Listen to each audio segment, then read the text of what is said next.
Hi again. I'm excited to have you back for audio 2. I want to talk to you about the reasons our child might sneak food, hide food, or eat more than they need.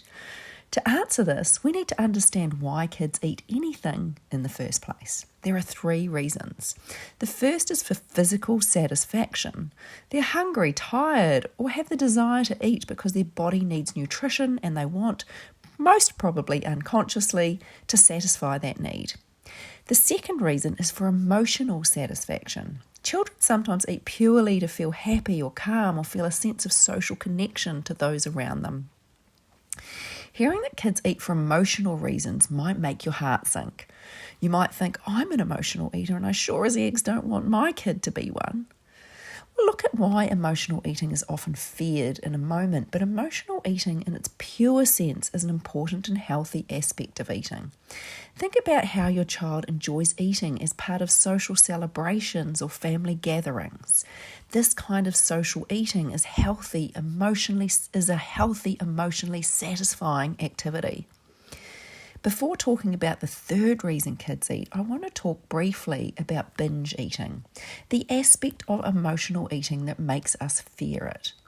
Where emotional eating is pleasant and satisfying, binge eating is unpleasant, unsatisfying, and feels out of control. The reason it's important to single out is because you need to know that binge eating in the most part follows deprivation or restriction.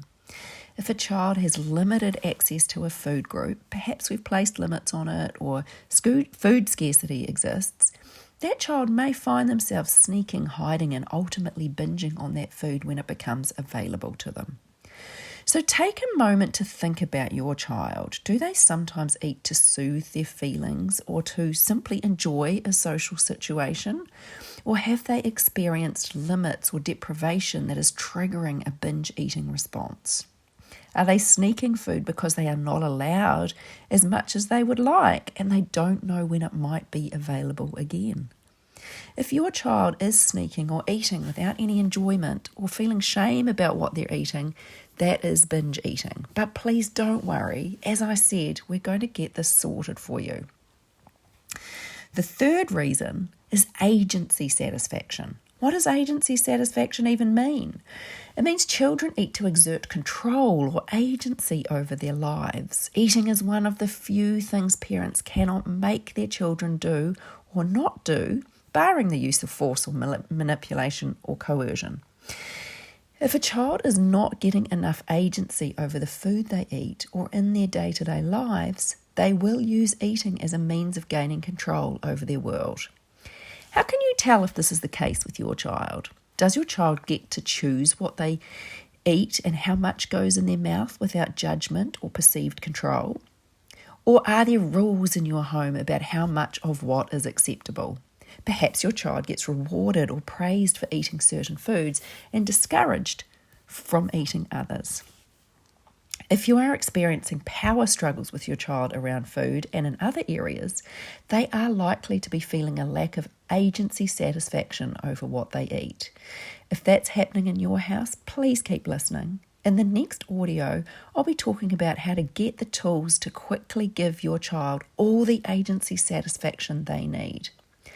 Now, take a moment to think about the 3 types of eating satisfaction like a pyramid, with physical satisfaction at the very top, emotional satisfaction in the middle, and agency satisfaction at the bottom. Our first job is to give our kids strong perceived agency over what goes in their mouth, the base of the pyramid. Next, we can help them find healthy emotional satisfaction from eating experiences that are enjoyable and calm. This will help boost their sense of emotional well-being. Once we've established those 2 things, then we can focus on the top of the pyramid by gently steering them towards nutritional choices.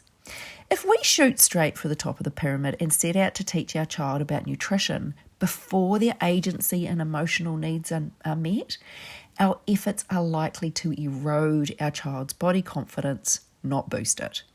How good will it feel to know you have created a robust pyramid for your child at all levels? In the next audio, we are going to talk about the unseen challenge behind raising a body confident child. You don't want to miss this video. I'll see you there.